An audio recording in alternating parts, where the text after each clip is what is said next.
الشخص ده مولانا بيقول حاجات كتير ومغالطات في الدين، بس اللي يوصل الامر الموضوع يدخل في انكار السنه. تعال نشوف مع بعضنا الفيديو، نوضح برضو للناس بعض المفاهيم اللي ممكن تكون هي مغلوطه عندنا. الموسيقى من الامور اللي حصل عليها خلاف قوي جدا. وبدايه حابب اوضح ان في برضه سبب تاني للفيديو ده، ان في ناس بتكفر اللي بيسمع موسيقى او بيعمل ايا كان ذنب من الكبائر او الصغائر. لا أدري من الذي كفر من يسمع الموسيقى. هل يذكر لنا أحدا من العلماء؟ إذا كانوا لا يكفرون قاتل النفس ولا شارب الخمر ولا السارق ولا الزاني ولا آكل الربا ولا آخذ الرشوة، لا يكفرون. هذه ذنوب ومعاصي كبيرة، فكيف يكفرون من يفعل أقل من هذه المعاصي كسماع الغناء والمعازف وما شابه ذلك؟ تاني نقطة، هتلاقي في خلاف قوي جدا من زمان على الموسيقى وأكتر من موضوع، ولكن الموسيقى هتلاقي الإمام أبو حنيفة والإمام الشافعي والإمام أحمد بن حنبل قالوا إن هي حرام، وغيرهم كتير. وتلاقي الإمام الغزالي والشوكاني وابن حزم بيقول لك لا حلال، وبرضه غيرهم كتير. في زمن النبي والصحابة رضي الله عنهم وارضاهم والتابعين والأئمة المهديين لم يكن أبدا بينهم خلاف. المذاهب الأربعة أبو حنيفة ومالك والشافعي وأحمد متفقون على حرمة المعازف والموسيقى بأدلة استنبطوها من كتاب الله ومن أحاديث صحت عن رسول الله صلى الله عليه وسلم. وأنا لما بلاقي في اختلاف على أي موضوع بعرف إن في حاجة غلط. مفيش حد بيختلف على أولاده،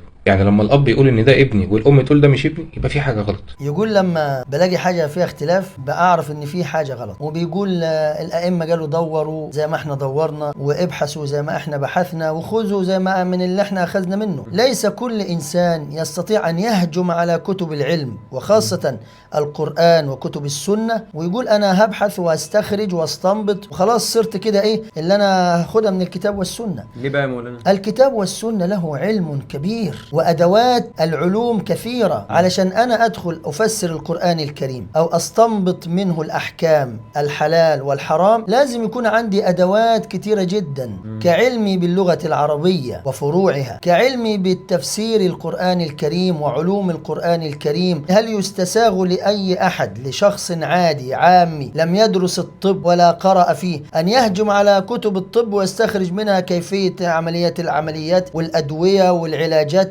هذا لا يعقل. ما بالك بقى بعلم الشريعة اللي محتاج أدوات كثيرة جدا. ولبس على الناس برضو فكرة الاختلاف. أنا لسه هنيجي عندها. يقول لك إيه، أنا إذا لقيتهم اختلفوا في حاجة يبقى في حاجة غلط. لا، ليس كل اختلاف في فهم كلام يكون هذا الكلام خطأ. إذا اختلفنا في تفسير آية من كتاب الله، هل يعني أن الآية خطأ؟ في حديث لا يصلين أحدكم العصر إلا في بني قريظة، فبعض الصحابة قالوا أن النبي صلى الله عليه وسلم أراد أن نتعجل في الخروج إلى للغزو والقتال، وبعضهم قال لك لا، أنا مش هصلي العصر إلا لما أوصل لبني قريظة. فصلى بعضهم في الطريق حينما أذن العصر، وانتظر بعضهم إلى أن وصل إلى بني قريظة، وعرض هذا الفهم وهذا الفهم على النبي صلى الله عليه وسلم فأقر هذا وأقر هذا. هذا الاختلاف بين الصحابة في فهم هذا الحديث، هل يعد أن الحديث خطأ؟ يبقى في حاجة خطأ. اختلاف الأفهام هذا علامة من علامات الإنسانية والبشرية، لأن عقلي يختلف عن عقلك والعقول متفاوتة، فما تفهمه أنت من النص وتستنبطه أنا أفهم غيره وأستنبط غيره. هذا من اختلاف الأفهام. إيه دخل ده في إثبات إن ده ابنك ولا ده مش ابنك؟ سيدنا إبراهيم عليه الصلاة والسلام عرف ربنا بالعقل لما لقى إن في شمس وفي قمر وفي مطر وفي نجوم، قال أكيد في حد بيدير الكلام ده. هنا بقى في مغالطة كبيرة جدا. سيدنا إبراهيم عرف ربنا بالعقل. أولا، العقل وحده لا يستقل بمعرفة الله، وإلا الواقع يقول أن عقول المكتشفين والمخترعين لا زال كثير منهم لا يؤمن بالله ربا ولا بالإسلام دينا ولا بمحمد صلى الله عليه وسلم نبيا ورسولا، ولا يؤمن بإله أصلا. بعضهم لا يؤمن بإله كالملحدين. أليس لهذا عقل يتعرف به على ربه؟ لماذا لم يعرفه عقله على ربه؟ إذن العقل وحده لا يستقل بمعرفة الله سبحانه وتعالى. دي الجزئية الأولى. إنما معرفة الله تكون من خلال آياته المتلوة في القرآن الكريم والمنتشرة في الكون، السماوات بارتفاعها والأرض باتساعها، وما خلق الله عز وجل في الكون كما قال أفلم ينظروا إلى السماء فوقهم كيف بنيناها وزيناها وما لها من فروج، والأرض مددناها وألقينا فيها رواسي وأنبتنا فيها من كل زوج بهيج تبصرة وذكرى لكل عبد منيب. أما العقل فكم من عقول مكتشفة ومخترعة في أمور الدنيا ولكنها إلى الآن لا تزال كافرة بالله ولم تتعرف على الله حق المعرفة، بل قد لا يؤمنون أصلا بوجود إله لهذا الكون. دوروا على الحقيقة بنفسكم زي ما هو دور، بل ده رأي كل العلماء، قال لك ما تاخدش برأيي ودور زي ما أنا دور. هل إحنا عندنا الأدوات لكي يأخذ من القرآن الكريم مباشرة دون الرجوع إلى أهل العلم؟ هل هو عنده علم باللغة العربية؟ هل عنده علم بالتفسير وأصوله، بالحديث وعلومه؟ وأيام النبي عليه الصلاة والسلام لما كانوا بيختلفوا ربنا كان بيقول لهم نقطتين: أفلا تعقلون، استخدم عقلك، وأفلا يتدبرون القرآن. لا، هذا طبعا من الفهم الخطأ. الصحابة إذا اختلفوا فيما بينهم في وجود النبي صلى الله عليه وسلم في مسألة، أقرب شيء يروحوا له علشان يفكوا الاختلاف اللي بينهم ده إيه؟ يذهبوا إلى النبي صلى الله عليه وعلى آله وسلم. وكما اختلفوا في حادثة بني قريظة، اختلفوا راحوا لمين؟ للنبي عليه الصلاة والسلام. رجعوا لمين؟ لعقولهم؟ لا، ولا رجعوا للنبي صلى الله عليه وسلم. اختلف طبيبان في الامتياز في مسألة ما طبية، كل واحد يرجع لعقله ولا يرجع للدكتور الكبير بتاعهم؟ لأن ربنا قال في آية تانية: وكل شيء فصلناه تفصيلا. لو شغلوا عقلهم وتدبروا في القرآن هيعرفوا الحقيقة وهيعرفوا الإجابة. هنا بقى مغالطة كبيرة جدا، انك انت تاخد من القرآن بس، تتدبر القرآن بس، تشغل عقلك وتعمل تروح تهجم على القرآن الذي قد لا تعرف كثير من ألفاظه العربية. يعني في آيات كثيرة لا يحسن معناها وقد لا يحسن قراءتها. ما فرطنا في الكتاب من شيء. نعم، الله ما فرط في الكتاب من شيء، ولكن نرجع قليلا إلى نفس الآية ولكن في أولها. قال تعالى في سورة الأنعام: وما من دابة في الأرض ولا طائر يطير بجناحيه إلا أمم أمثالكم ما فرطنا في الكتاب من شيء. يعني أخبار الأمم وقصص الأمم هذه ما فرطنا فيها من شيء، إنما نعرفها وحكيناها لك ومذكورة في الكتب. إذن الكتاب هنا ما فرطنا في الكتاب ليس المقصود به القرآن الكريم، اللوح المحفوظ، إنما المقصود به اللوح المحفوظ. نعم. وحتى لو مقصود به القرآن الكريم، هذا مسلم صح؟ نعم. أيصلي؟ نعم.